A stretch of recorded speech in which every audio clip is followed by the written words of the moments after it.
Video play कर दिले बानी तो सब्सक्राइब भी जरूर कर ले ताकि आप लोग के अपना भाषा में भोजपुरी के नया नया वीडियो सॉन्ग पे रिएक्शन देखे के मिले भोजपुरी भाषा में। तो लाल रंग के सब्सक्राइब बटन के दबा के हमने के चैनल के सब्सक्राइब कर लीजिए और घंटी वाला बटन जरूर दबाई ताकि आपके पास जल्दी जल्दी रिएक्शन की नोटिफिकेशन मिले और सबसे पहले आप वीडियो देख पाए। जय भोजपुरी, क्या हाल बा? आशा करता नहीं कि आप लोग बहुत बढ़िया हो। हम जा तो फिर से आप लोग के बीच में एगो नया रिएक्शन लेके हाजिर बनी आप लोग के भाषा में, देसी अंदाज में, भोजपुरी अंदाज में। जौना गाना का नाम बा चढ़ते लगनिया ए जान। खेसारी लाल यादव जी के गाना जौन बा म्यूजिक वाइड पे 11 नवंबर के रिलीज हो गई बा।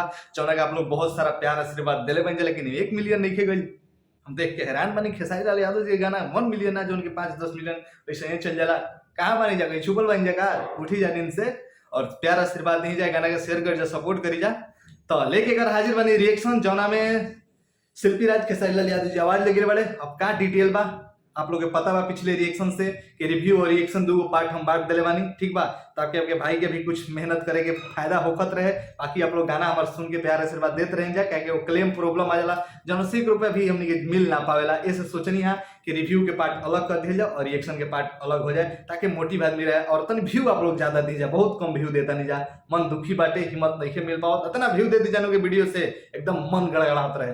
तो लेके एक गाना के रिएक्शन शुरू कर जाओ। डीप में बात हुई गाना के लिखले बा, का लिखले बा, वो रिव्यू पार्ट में बात हुई। ई खाली रिएक्शन हुई, एकरा बाद आप लोग के रिव्यू भी देखे के मिली, ओकरा के भी जरूर देखम जा यही चैनल पाई। बस भाई वो रिक्वेस्ट करलक, हमारे वो गाना आइल बा जूम भोजपुरी पे, करे द प्यार ना था ब्रेकअप कराओ। बहुत शानदार वीडियो बा, नीचे कमेंट सेक्शन में आ जाई। अब आप लोग ये गाना वीडियो हमारा लगा था 14 तारीख देखे के मिली। इससे 15 तारीख हमारे को ऑफिशियल चैनल पे गाना आ रहा बा, आरा जिला में करन अलीला ऑर्केस्ट्रा सॉन्ग। जरूर प्यार आशीर्वाद देन जाए 11 बजे। ये उम्मीद रहेला आप लोग से, कहे आप लोग के हम अपन फैमिली माने नहीं, बहुत मेहनत करे नहीं, आप लोग के बस प्यार आशीर्वाद के जरूरत बा। आप लोग एक व्यू हमारा खाती 1-1 लाख के बरोबर बोला और शेयर जरूर करम जा। हमरा जानते नहीं कि आप लोग देखे नहीं जा, लेकिन भाई खाती शेयर जरूर करम जा, कमेंट करम जा। चलिए रिएक्शन शुरू कर जाओ, बाकी बात बाद में हुई। Music wide LLP presents. अच्छा रानी जैसे हम काम पे बनी, बहुत शानदार एक्ट्रेस है। ये लोकेशन भी अलीपुर का दिल्ली के कितना करता है। अरे गजब, बात साल क्यों बात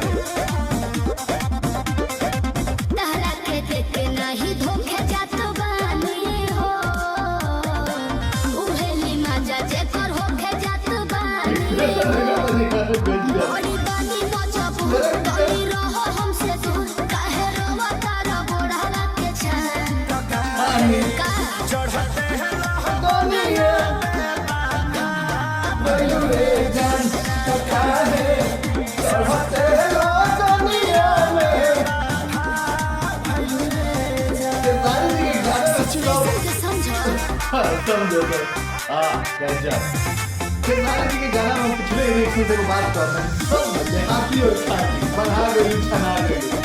वाह, तो जोड़ी हमारा बना अंदाज देखिए, अंदाज वाह,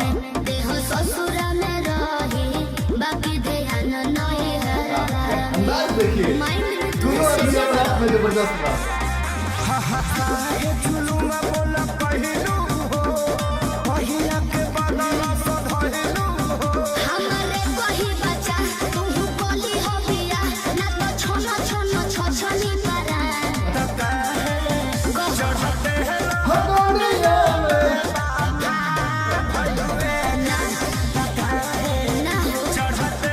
बड़ा खुला लग रहा है साइड करना गाना में।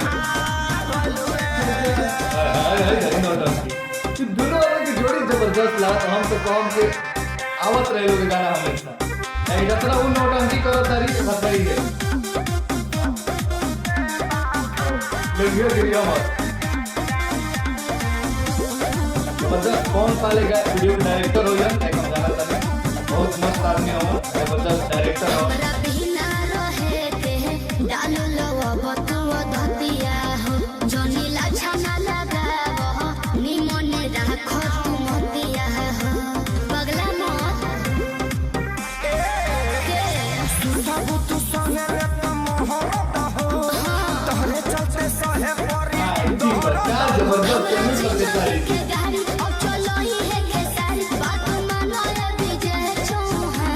सब गजब लिखले बन विजय जी।